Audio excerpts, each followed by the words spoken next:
வாசிங்க அதே 5ஆம் அதிகாரம் 21, 22 வாசிங்கள். ஏனோக்கு 65 வயதான போது மெத்துசலாவை பெற்றான்.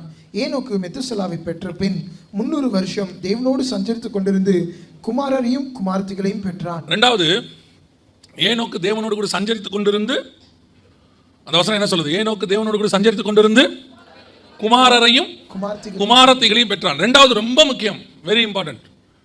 முதல்ல உங்களுக்கும் தேவனுக்கும் உள்ளதான கனெக்ஷன், ஃபர்ஸ்ட் தனிப்பட்ட வாழ்க்கை. ரெண்டாவது, கர்த்தர் உங்களுக்கு கொடுத்த குடும்பம்.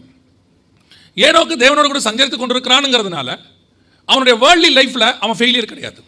நல்லா கவனிங்க. இன்னைக்கு ஒரு கூட்டம் என்ன சொல்லிட்டு இருக்குன்னா, நல்லா நீங்கள் ஆவிக்குரிய வாழ்க்கையில் வளர்ந்தீங்கன்னா கல்யாணம் பண்ணக்கூடாது, நல்ல ஆவிக்குரிய வாழ்க்கையில் வளர்ந்தீங்கன்னா பண்ண கல்யாணத்தை கூட பிரிச்சிடணும், நல்ல ஆவிக்குரிய வாழ்க்கையில் வளர்ந்துட்டீங்கன்னா இந்த உலக பிரகாரமாக எந்த உறவும் இருக்கக்கூடாது.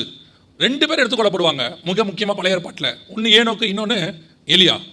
ஏனோக்கு திருமணமானவர், குழந்தைகள் உள்ளவர். எலியா திருமணம் ஆகாதவர்.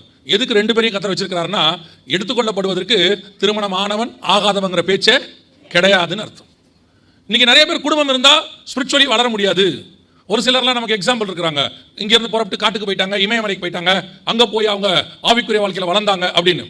நல்லா கவனிச்சுக்கொள்ளுங்க. ஆண்டவர் உங்களுக்கு அழைச்சிருக்கிறாரு, முன்குறிச்சிருக்கிறாரு. ஃபர்ஸ்ட் உங்களுக்கும் தேவனுக்கும் உள்ள தொடர்பு. ரெண்டாவது இம்பார்ட்டன்ட் உங்களுடைய ஃபேமிலி. ஃபேமிலிக்கு யூ மஸ்ட் கிவ் இம்பார்ட்டன்ஸ்.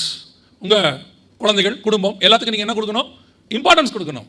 ஏனோக்கு தேவனோடு கூட சஞ்சரித்து கொண்டிருந்து குமாரரையும் குமாரத்தைகளையும் பெற்றார். அப்போ தேவனோட சஞ்சரிக்கும் போதே உலக வாழ்க்கையை அவர் என்ன பண்ணியிருக்கிறாரு? கரெக்டாக வாழ்ந்திருக்கார். ஃபேமிலியை கரெக்டாக மெயின்டைன் பண்ணியிருக்கிறார். இன்னைக்கு குடும்ப வாழ்க்கையை எடுத்துக்கொள்ளுங்க. போன சர்வீஸ்லையும் அதை பற்றி பேசியிருந்தோம். திருப்பி திருப்பி சொல்லிக்கிட்டே இருக்கிறோம். கர்த்தர் குடும்பம்னு ஒன்று உருவாக்குனதே ஹெவனுடைய மாடலுக்கு. ஆதாம் ஏவாள் என்பது இயேசு கிறிஸ்துவும் சபைக்குமான மாடல். இயேசு கிறிஸ்து சபைக்கான மாடலை தான் ஆதாம் ஏவாளா ஃபர்ஸ்ட் கொண்டாரு. இன்னைக்கு நாம என்ன பண்றோம் அப்படின்னு கேட்டா, ஸ்பிரிச்சுவலி, நான் சொல்றது ஸ்பிரிச்சுவல் மக்கள், நல்ல ஸ்பிரிச்சுவல் மக்கள் தான், ஆனாலும் குடும்ப வாழ்க்கையில் ஃபெயிலியர், பிரிஞ்சிருக்கிறாங்க. நிறைய பேர் பேசாமல் இருக்கிறாங்க. நிறைய பேர் டிவோர்ஸ் அப்ளை பண்ணியிருக்கிறாங்க. எங்க சர்ச்சில், நான் உலகத்தாரை பற்றி பேசவே கிடையாது. இன்னைக்கு ஆவிக்குரிய சபைகளில் இது சகஜம் அப்படின்னு மாறிக்கிட்டே வருது. கவனிச்சுக்கொள்ளுங்க. எப்படி நீங்கள் தேவனோட சஞ்சரிக்கிறது ரொம்ப முக்கியமோ, உங்களை நம்பி கொடுத்த குடும்பத்தை கொண்டு போய் சேர்க்க வேண்டியது உங்களுடைய பொறுப்பு.